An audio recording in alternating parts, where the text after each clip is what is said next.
Our scripture readings today come from Paul's letter to the Galatians, the 4th chapter, and the Gospel of John. Galatians 4:4-7. But when the fullness of time had come, God sent his Son, born of a woman, born under the law, in order to redeem those who were under the law, so that we might receive adoption as children. And because you are children, God has sent the Spirit of his Son into our hearts, crying, Abba, Father. So you are no longer a slave, but a child. And if a child, then also an heir through God. In John 1:1, in the beginning was the Word, and the Word was with God, and the Word was God. He was in the beginning with God. All things came into being through him, and without him not one thing came into being. What has come into being in him was life, and the life was the light of all people. The light shines in the darkness, and the darkness did not overcome it. There was a man sent from God, whose name was John. He came as a witness to testify to the light, so that all might believe through him. He himself was not the light, but he came to testify to the light. The true light, which enlightens everyone, was coming into the world. He was in the world, and the world came into being through him, yet the world did not know him. He came to what was his own, and his own people did not accept him. But to all who received him, who believed in his name, he gave power to become children of God, who were born not of blood, or of the will of the flesh, or of the will of man, but of God. And the Word became flesh and lived among us, and we have seen his glory, the glory as of the Father's only Son, full of grace and truth. Here is the reading of God's holy word.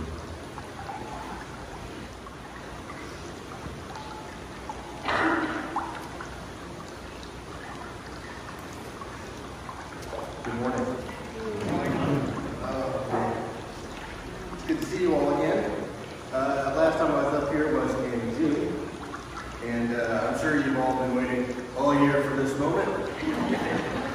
That ice cream social at 11.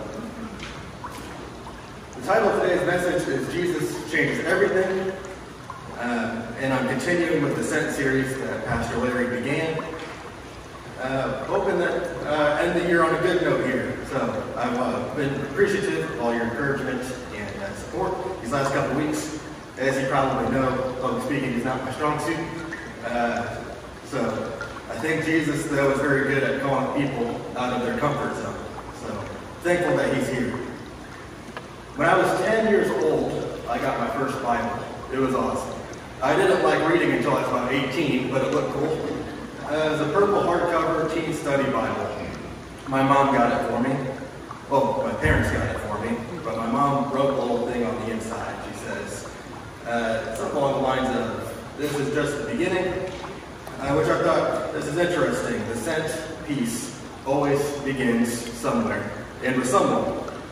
I had the study Bible. I started reading it a little bit, and I was at VBS in 6th grade, so I just got in it the year before. And I didn't really know how to read my Bible. I kind of knew how to read. It was in English, but I didn't quite know what it was like to read a Bible because it was different than a lot of other books. I'm at VBS helping out, and there's a guy named Brandon Roberts in there. He was about 4 years older than me. We attended church together, and he was in the VBS classroom with me. And I said, I have this Bible, because he was reading his, and I said, can you help me learn how to read it a little bit better? And he said, I would recommend reading the Gospel of John, because in his opinion, it was the easiest one to begin with, because it explains who Jesus is from not just a human perspective, but also who is he from a God and man perspective. As I'm reading it, I realized that it was because of him that I got interested in reading the Gospel of John. Larry sent me the text for today. It was in John. And I said, God is good, because if it was anything else, I don't know if I'd have felt as comfortable. Kind of brought me back to where it all began in the Gospel of John for me. Jesus being the light of the world. John's opening echoes Genesis 1, where he talks about, in the beginning was the Word, and the Word was with God. Brings comfort knowing that God was there before time began. Because he knew this time was coming and I needed all the help I could get, he put the people on my path that were needed to get me here. Matthew, Mark, Luke, those three Gospels focus more on what Jesus taught and did, where John focuses more on who Jesus is. John plays with light and darkness analogy throughout the Gospel, and this is really where I want to focus most of the message on today. John is very clever in terms of how he portrays Jesus, the light and the darkness. If Jesus was before the world began, it began with darkness, and he was there. Breaking off of that is, John focuses on the proximity of Jesus. Not just so much that he came with us, but he talks about where Jesus traveled and where he spent his time. Between John portraying Jesus as light and darkness, he focuses on where did Jesus go to spread the light. And now that 2020 is coming up, there's going to be a lot of expectations that we place on ourselves and maybe some new things that we want to accomplish. Who knows? Maybe Larry will bring me back next year to preach. We'll find out. In John 3, we meet a man named Nicodemus that Jesus has a conversation with. I don't know, but when I first read about Nicodemus, the whole thing went over my head. But Nicodemus comes up to Jesus at night. It's in the darkness. It's probably just the two of them with the disciples nearby. And Nicodemus asks Jesus, what do I have to do to earn eternal life? Nicodemus says to him, you must be born again. Nicodemus looks at him, and he says, what do you mean I have to be born again? What does that look like? And he says, it means that you must be born of the Spirit. The whole thing takes place in the darkness. Before you're born, you're in darkness, and you come out of the womb to the light. Nicodemus is starting to kind of wrap his head around this idea that we all start in darkness, but there's people along the way that are pushing for us. Using that metaphor, it would be Mom pushing to show us the light. Much pain. But there's people that God puts in our path to show us the light. In John 4, the next chapter, so John 3 is Nicodemus in the dark. John 4 is Jesus meeting the Samaritan woman at 12 o'clock during the day, where the sun is at the highest point in the sky, which is why on the clock the hands at noon are pointing at the highest point, where the sun's at the highest point in the sky. Everyone can see, but she's there by herself because she's been shunned from her community for not living a holy life. Nicodemus was a religious man. He had to live a holy life, but he was missing the point. The Samaritan woman who's been excommunicated from her family and friends is at the well looking for water. Jesus shows up out of nowhere. At least that's how John points it out to us. He just randomly shows up with the disciples. And he starts asking her for water. The Samaritan woman says, why do you ask me for water? You shouldn't even be talking to me because no one else is. And if there's one way to ruin someone's spirituality, it's to not show them the light, to excommunicate them. Jesus keeps asking, keeps probing her. I'm thirsty, can you please give me water? I've been walking a long way. Kathy keeps tripping and I gotta pick her up. Just kidding. I shouldn't ad-lib. The eternal life alert.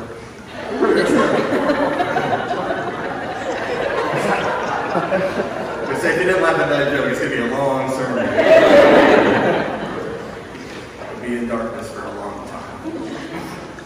He talks to her, and he asks for water. She says, why do you ask me for water? He said, it's not just any water, it's eternal life. If you drink this, you'll never be thirsty again.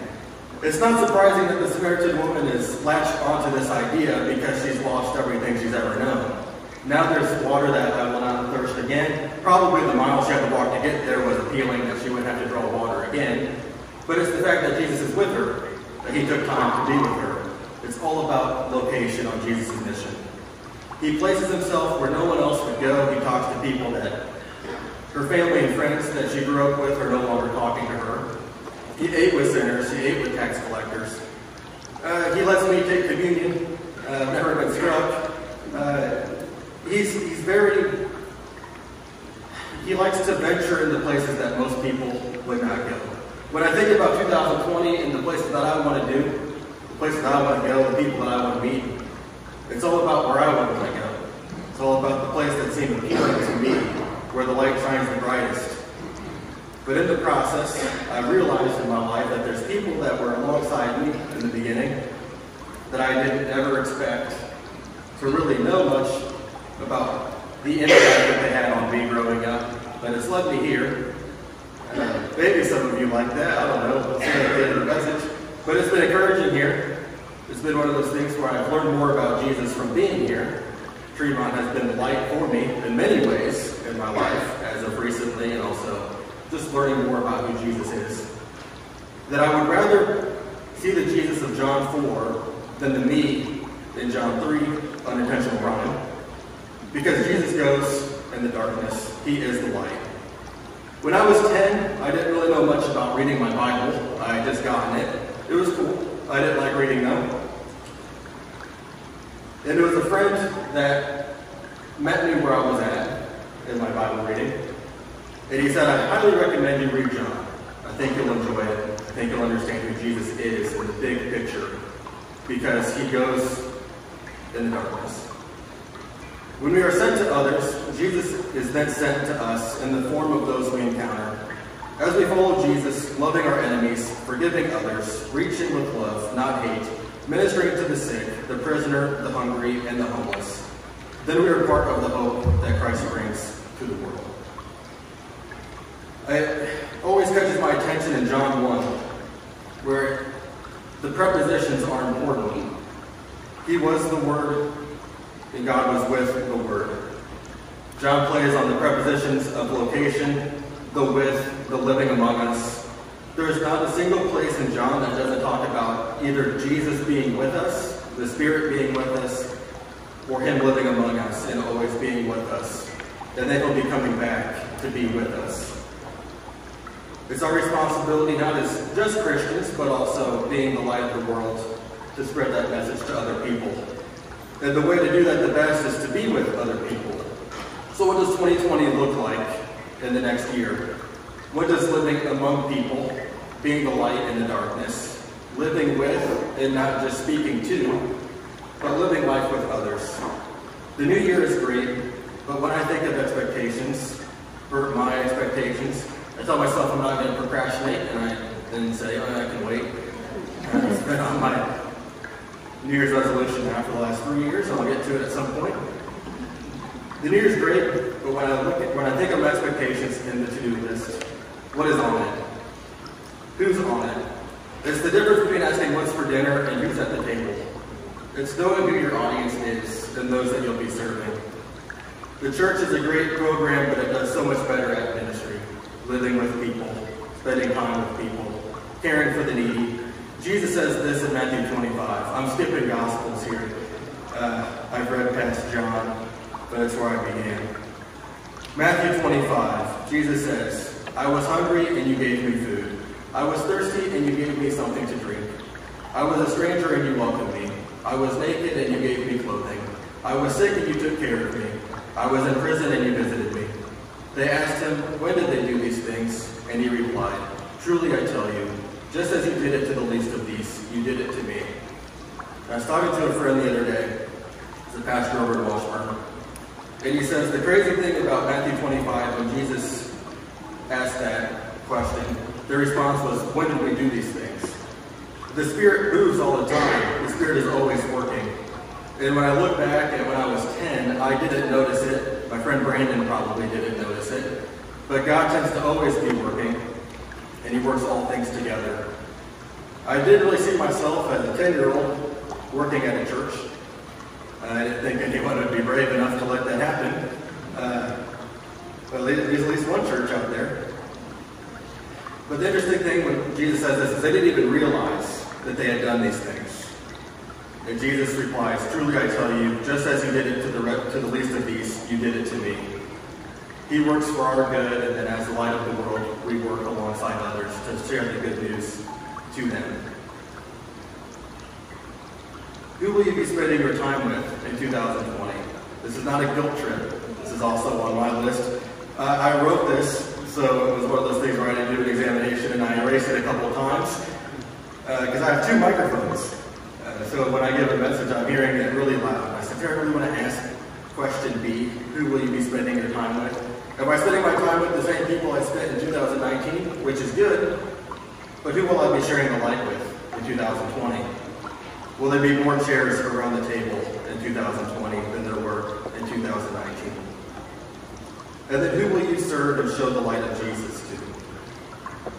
This can be inside the church and out. Both places need the light. I think the church does a great job, especially our church does a great job of showing the light to people. I look at the ministries that we have, the conference as a whole, where the money goes to feed the hungry. Chaddock was in November, and then sent to December for Christmas. There's a lot of light being shed here. But then where does it go? Who sees it?